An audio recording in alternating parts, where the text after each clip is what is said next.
In late March to early April, our Bermuda grass will start to green up in Oklahoma. It's quite variable from year to year. In fact, some years it's mid-February, and then other years it'll be late March to early April.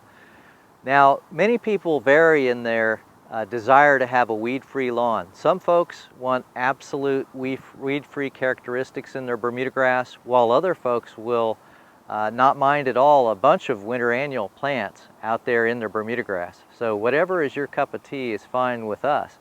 But if you are trying to achieve a weed-free lawn and you don't like winter annual weeds in that lawn, it's very important for you to have proper timing of your herbicides.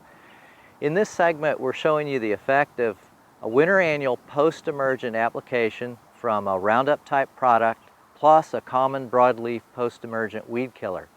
If you are going to target weeds, it's important to do this in the late December through January or even early February time period. Out of respect for the beneficial insects, you shouldn't be waiting until the April time period when the henbit is all out in flower and the beneficial insects are in there pollinating, because then you could expose them to the herbicides that you're applying. So if you want to look out for our pollinators at the same time as having a weed-free lawn, we want you to make that application more during the winter before the flowers, the wildflowers in the lawn are all out with their flowers and you've got the pollinators on there. So think about that as a best management practice when you're shooting for a weed-free lawn. One of the benefits of the winter annual post-emergent treatment is to save folks up to 5 unnecessary mowings in the spring that are done simply to mow winter annuals.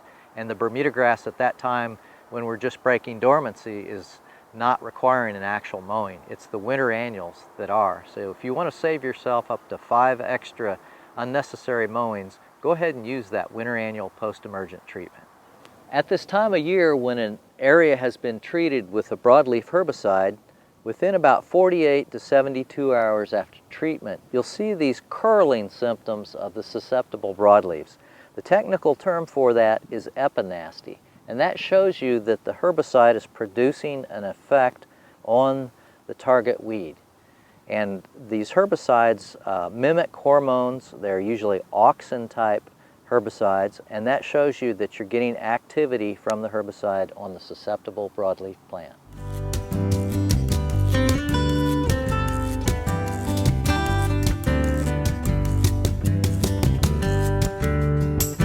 We hope you enjoyed this video. It's part of our Oklahoma Gardening YouTube channel.